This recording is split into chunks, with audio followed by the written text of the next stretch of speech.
Ismail Sabri Yaakob berkata cabaran undang-undang oleh penyandang ahli Parlimen Klang Charles Santiago berhubung PRU 15 hanyalah bersifat akademik memandangkan Parlimen sudah pun dibubarkan.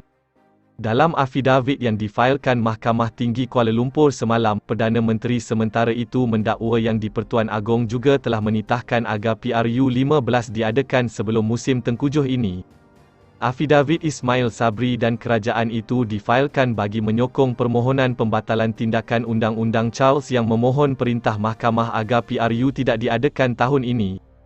Dalam tindakan undang-undang yang difailkan minggu lalu, Charles membangkitkan kebimbangan terhadap risiko banjir yang dihadapi pengundi. Beberapa hari kemudian, 3 defendan yang dinamakan Ismail Sabri, Kerajaan dan Suruhanjaya Pilihan Raya SPR memfailkan permohonan untuk membatalkan tindakan itu. Menurut salinan afidavit yang dilihat Malaysia Kini, Ismail Sabri dan Kerajaan berkata Agong telah menggunakan kuasa di bawah perlembagaan secara wajar untuk membubarkan Parlimen selepas permohonan dibuat Perdana Menteri sementara. Ismail Sabri dan Kerajaan merujuk kenyataan media yang dikeluarkan Datuk Pengelola Bijaya Diraja Istana Negara Datuk Seri Ahmad Fadil Syamsuddin pada 10 Oktober lalu, yang menyatakan Agong memberi perkenan untuk membubarkan Parlimen.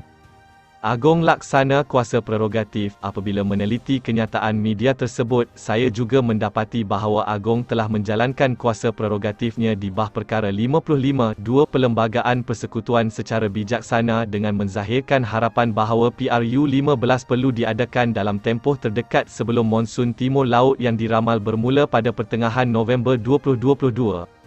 Ini menunjukkan sifat keprihatinan dan cakna Agong dalam mengambil kira faktor kebajikan rakyat walaupun ia bukanlah suatu keperluan di bawah Perkara 55(2) Perlembagaan Persekutuan dan Perkara 40 Perlembagaan Persekutuan untuk berbuat demikian, menurut afidavit itu.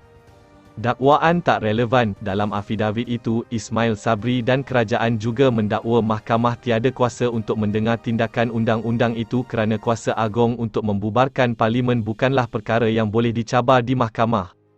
Mereka berkata dakwaan Charles bahawa hanya UMNO mahu Parlimen dibubarkan dan ramai ahli Parlimen tidak bersetuju adalah tidak relevan dengan kuasa Perlembagaan Agong untuk membubarkan Parlimen. Tindakan ini adalah tujuan yang kolateral dan terselindung dan ia jelas suatu penyalahgunaan proses mahkamah. Tujuan yang kolateral dan terselindung dalam tindakan ini dipohon hanyalah bertujuan politik dan suatu cubaan oleh plaintif untuk menghalang tugas defendan ketiga SPR dalam menjalankan tugasnya menurut Perlembagaan Persekutuan dan Undang-Undang Pilihan Raya, kata mereka lagi. Terima kasih kerana menonton.